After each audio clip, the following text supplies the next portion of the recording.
ಮಾದಿಗ ಸಮಾಜಕ್ಕೆ ಒಂದು ಶಕ್ತಿ ತುಂಬುತ್ತೆ ಅನ್ನೋ ಒಂದು ಭಾವನೆ ಆ ಸಂದರ್ಭದಲ್ಲಿ ಹೇಳ್ತಾ ಇರ್ತೇವೆ. ಇದನ್ನು ಅರಿತು ಈ ನಮ್ಮ ತೆಲಂಗಾಣ ರಾಜ್ಯದ ರೇವಂತ್ ರೆಡ್ಡಿ ಅವರು ಪ್ರಥಮ ಬಾರಿ ಅದನ್ನ ಏನಂದ್ರೆ ಈ ಒಳ ಮೀಸಲಾತಿಯನ್ನ ಜಾರಿಗೆ ತರ್ತಾರೆ. ಇದಕ್ಕೆ ಪರ ವಿರೋಧಗಳು ಬಹಳ ನಡೆದ್ರು ಸಹ ಜನಸಂಖ್ಯೆ ಅನುಗುಣವಾಗಿ ಇವತ್ತು ಅವರು 9% ಮೀಸಲಾತಿಯನ್ನ ಮಾದಿಗ ಸಮಾಜಕ್ಕೆ ನೀಡ್ತಾರೆ. ಅದೇ ರೀತಿ ಸೀಮಾಂಧ್ರದಲ್ಲಿ ಸನ್ಮಾನ್ಯ ಚಂದ್ರಬಾಬು ನಾಯ್ಡು ನಮ್ಮ ಮಾದಿಗ ಸಮಾಜಕ್ಕೆ 6%, ಚನ್ಮಾಡಿ ಸಮಾಜಕ್ಕೆ 7%, ಯಾವುದೇ ತೊಂದರೆ ಇಲ್ಲದಂತ ಪರಿಸ್ಥಿತಿಯಲ್ಲಿ ಇವತ್ತು ಕೋರ್ಟ್ ಕಚೇರಿ ಹೋಗಲಾದಂತ ಪರಿಸ್ಥಿತಿಯಲ್ಲಿ ಇವತ್ತು ಸದಾಶಿವ ಆಯೋಗ ಆಗಲಿ, ಮಧು ಸಮವಾಯ ಆಗಲಿ, ಈಗ ನಾಗಮೋಹನ್ ದಾಸ್ ವರದಿಗಳನ್ನು ಸಹ ಇವತ್ತು ನಾವು ನೋಡ್ತೀವಿ. ಇವತ್ತು ಸಿದ್ದರಾಮಯ್ಯ ಸರ್ಕಾರಕ್ಕ ಇವೆಲ್ಲ ವರದಿಗಳು ನೋಡಿದಾಗ ನಾವು ಈ ವರದಿಗಳು ಏನ್ ಹೇಳ್ತಾವಂದ್ರೆ, ಈ ಕರ್ನಾಟಕ ರಾಜ್ಯದಲ್ಲಿ ಮಾದಿಗ ಸಮಾಜ ಜನಸಂಖ್ಯೆ ಜಾಸ್ತಿ ಇದೆ. ಆ ವರದಿಗಳೆಲ್ಲ 6% ಕೊಟ್ಟಿದ್ದಾರೆ ನಾವು ಮಾದಿಗ ಸಮಾಜಕ್ಕೆ. ಉಳಿಕೆ ಸಮಾಜದ ಬಗ್ಗೆ ನಾವು ಮಾತಾಡೋದಲ್ಲ, ಯಾವ ವರದಿ ಕೊಟ್ಟರು ಸಹ 6% ಕೊಟ್ಟರು.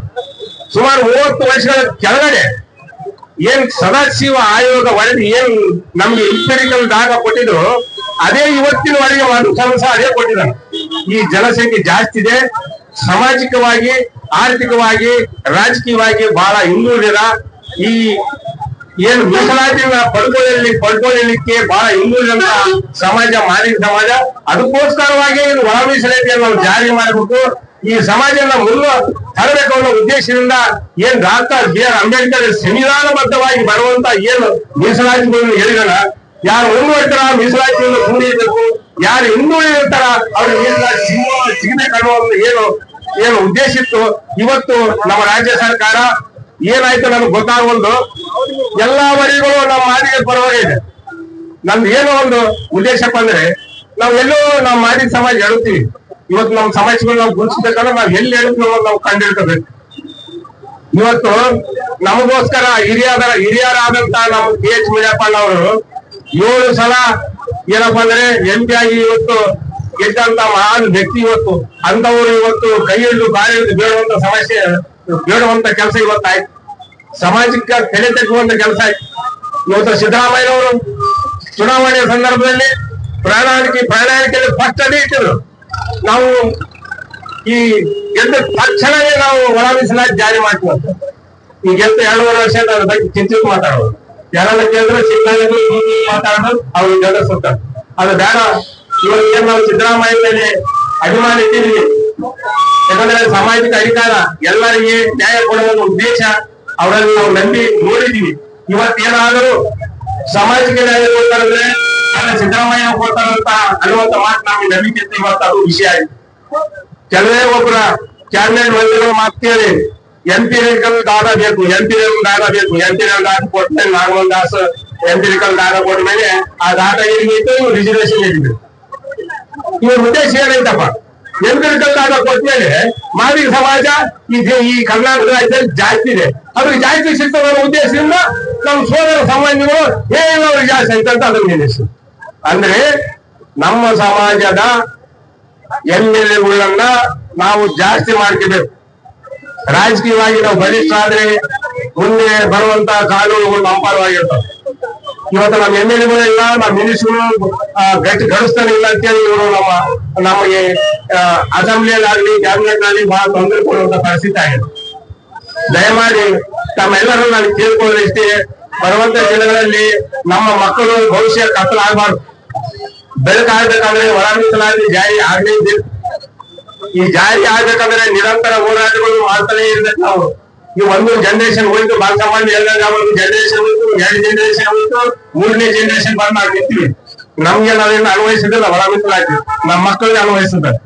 ದಯಮಾಡಿ ಮನೆಗೆ ಓಡಿ ಏನ್ ಯುವಕರಿದ್ದೀರಿ ಈ ವಿಷಯನ ನೀವು ಪ್ರಚಾರ ಮಾಡ್ಬೇಕು.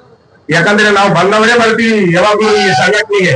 ಯುವಕರಿಗೆ ತಲೆ ತುಂಬಿಸ್ಬೇಕು, ವಿದ್ಯಾವಂತರನ್ನ ಮಾಡಬೇಕು, ಹೆಚ್ಚಿನ ಕಾಂಪಿಟೇಷನ್ ಎಕ್ಸಾಮ್ಗಳಿಗೆ ಕಲಿಸುವಂತ ಪ್ರಯತ್ನ ನಾವು ಎಲ್ಲರೂ ಮಾಡ್ಬೇಕು. ಇವತ್ತು ಅವ್ರು ಎಲ್ಲರೂ ಸೇರಿಸ್ಕೊಂಡಾರ, ಮೊನ್ನೆ ಅವ್ರೆಲ್ಲರೂ ಸೇರ್ಕೊಂಡ್ರ ಇಡೀ ಮಾದಿಗ ಜಾತಿನೇ ಒಂದು ಟಾರ್ಗೆಟ್ ಮಾಡ್ಯಾರ ಅವ್ರು. ದಯಮಾಡಿ ನಿಮ್ಮಲ್ಲಿ ನಾನು ಕೇಳ್ಕೊಂಡ್ರೆ ಬೇಸ್ ಕೇಳ್ರಿ. ಇಷ್ಟು ದಿವಸ ಮಾದಿಗ ಒಂದಾಗೋದಿತ್ತು, ಇವತ್ತಿಲ್ಲ. ಮಾದಿಗ ಒಂದೇ ಒಂದಾಗ್ಯದ. ನೀವು ಅಂಗಡಿಗೆ ನೀವು ಏನ್ ತಿಳ್ಕೊಂಡಿಲ್ಲ ಬಹಳ ತಪ್ಪಿವತ್ತು.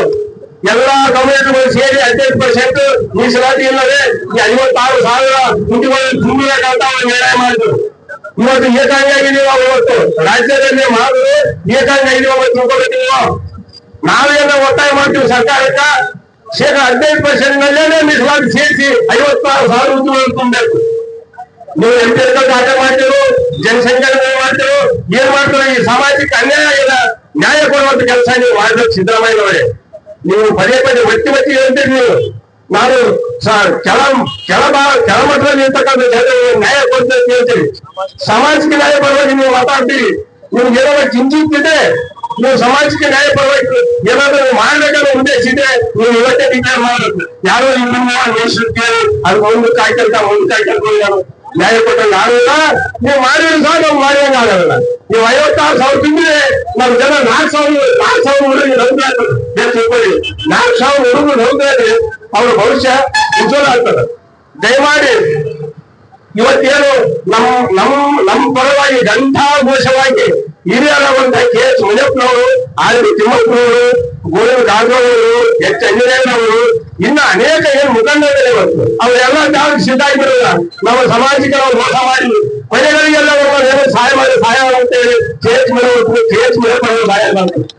ದಯಮಾಡಿ ಅರ್ಥ ಮಾಡಿರ್ಬೇಕು. ಇಲ್ಲಿಯ ಸಣ್ಣ ಬರಬಾರ್ದು. ಇದು ಆಗತ್ತನ್ನ ಮೂಲಕ ನಿರಂತರವಾಗಿರ್ಬೇಕು.